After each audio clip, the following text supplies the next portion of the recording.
not hosting. Okay, go ahead. All right, sorry about that, Coach. We got you back now.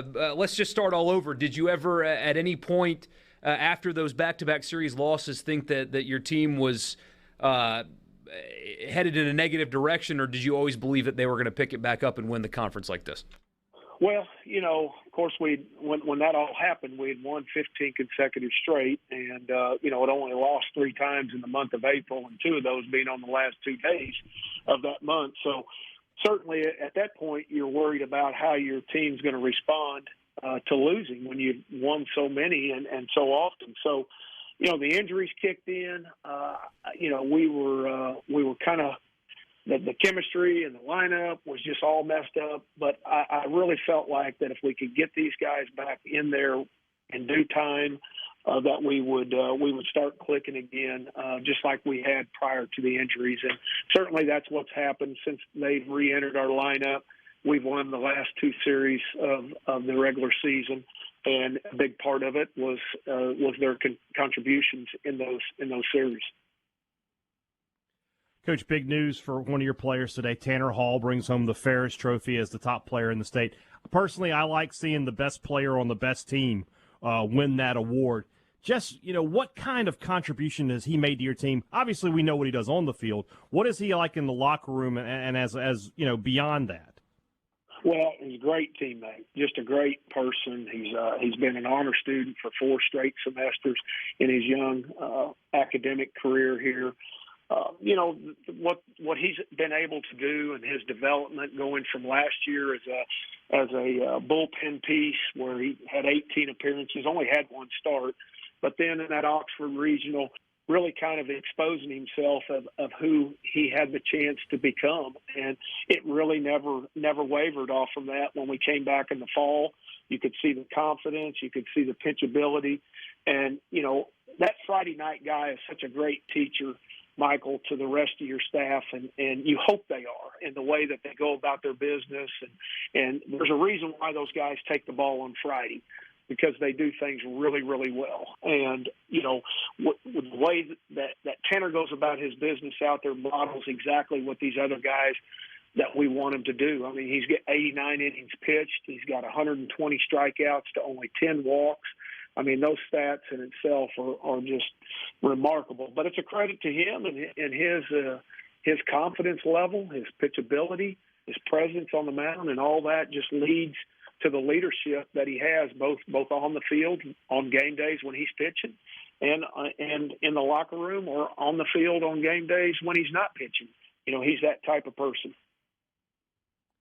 Coach, I took a lot of heat last year on this show when I talked about the SEC tournament for Mississippi State. And I said, look, it doesn't mean much for Mississippi State. They know they're going to host at that point, blah, blah, blah. Took a lot of heat for that. Your team, they're in a good position to host. Could they sneak into the top 8, maybe with a good run in this tournament? Hey, how do you coach this tournament, knowing where your team is, knowing that you're probably going to be a host? How do you coach through this tournament? Do you just take it like any other game? Honestly, that's exactly that's the blueprint that we've used all year, and I don't know why we would change it right now. I know it sounds I've said this over and over, but this is what we kind of roll by, and that's the most important game on the schedule is the one we're fixing to play, and that's Wednesday against UAB, and we need to commit to winning that. And everything that's in the future, which we don't like to look at, we like to stay in the present. But everything in the future is dependent on winning, and that's what we have to do. You just have to go out and win this game. You can't worry about the next one, and that's what we'll commit to do on Wednesday.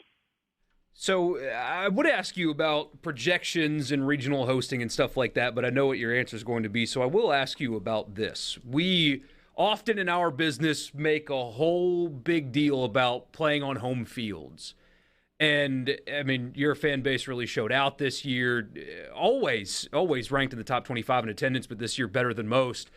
How much does that actually matter on the field? Can you quantify in any way what playing in front of a home crowd on a home field, how that actually impacts the game itself, and if you guys are able to get that host spot next weekend, how much does that actually matter in terms of winning and losing?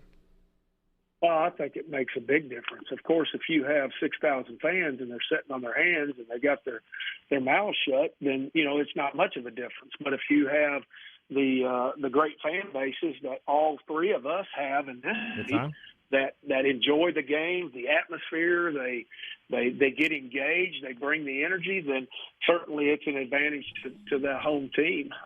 And in this case, we're talking about our team. It makes a big difference. And our fans have shown out in record number this year. They've been loud. They've had energy, from the start to the end. And, of course, that's all dependent on how you play. I mean, if you're not playing good, they're not going to get too excited, not going to get loud. But if you give them a reason and you entertain them the way they want to be entertained, then certainly they're going to respond. But, the teams have to do their part to get them going as well. But, no, I think it's big for anybody. I don't know a coach out there that would tell you that it'd be a disadvantage if we played at home. I mean, everybody wants to play in front of their own home crowd. Visiting with Scott Berry, head coach at Southern Miss. Coach, about a minute left here.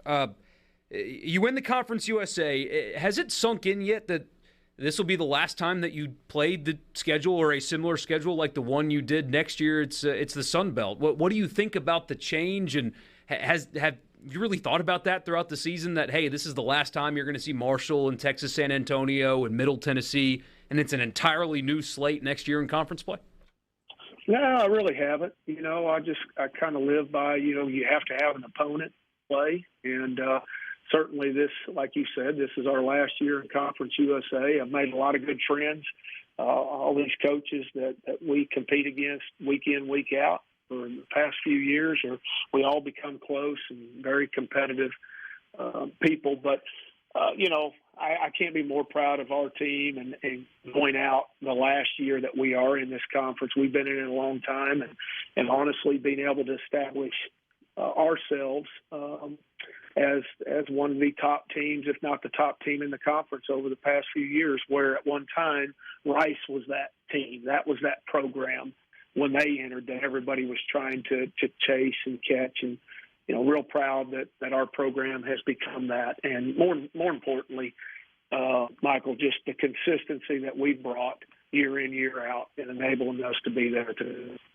Coach, congratulations on the conference championship, but I know you are looking dead ahead. Thank you so much for your time, and good luck this week. Well, it's been a great year with you all, and thank you for everything that you do for college baseball in the state of Mississippi. Thank you, Coach.